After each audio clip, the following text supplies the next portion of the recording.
તો વાત કરીએ વડગામની તો વડગામ તાલુકામાં ગઈકાલે રાત્રે થયેલા 9 ઇંચથી વધુ વરસાદે તંત્રની તૈયારીઓનો પર્દાફાશ કરી દીધો છે। ત્યારે ભારે વરસાદને કારણે નીચાણવાળા વિસ્તારોમાં પાણી ભરાવાની સમસ્યા ઉદ્ભવી હતી। વિશેષ કરીને વડગામ તાલુકા પંચાયતના પ્રાંગણમાં ઘૂંટણસમા પાણી ભરાઈ ગયા હતા। ત્યારે ન તો કામગીરી થઈ શકી છે અને ન તો અરજદારો પોતાનું કામ કરી શક્યા છે।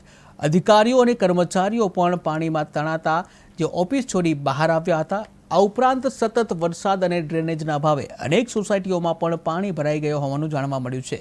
સ્થાનિકોએ તંત્ર સામે તીવ્ર રોષ વ્યક્ત કર્યો છે અને સ્થાયી ઉકેલની માંગ કરી છે।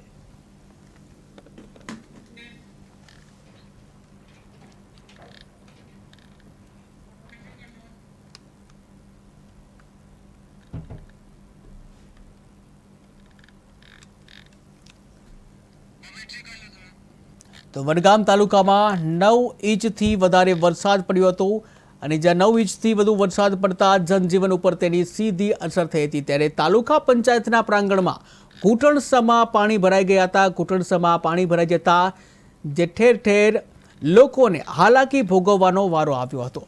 ત્યારે ખાસ કરીને હાલમાં ઉત્તર ગુજરાતમાં સાબરકાંઠા અને બનાસકાંઠામાં ધોધમાર વરસાદ પડી રહ્યો છે અને ધોધમાર વરસાદને પગલે ઠેર ઠેર પાણી ભરાઈ ગયા છે। ત્યારે વડગામમાં વધુ વરસાદ પડ્યો હતો। વડગામમાં 9 ઇંચ જેટલો વરસાદ પડ્યો હતો અને જેને લઈને ઠેર ઠેર પાણી ભરાઈ ગયા હતા। ખાસ કરીને નીચાણવાળા વિસ્તારોમાં પાણીની સમસ્યા જોવા મળી હતી। ત્યારે વિશેષ કરીને વડગામ તાલુકા પંચાયતના પ્રાંગણમાં પણ પાણી ભરાતા અરજદારો પણ અટવાયા હતા।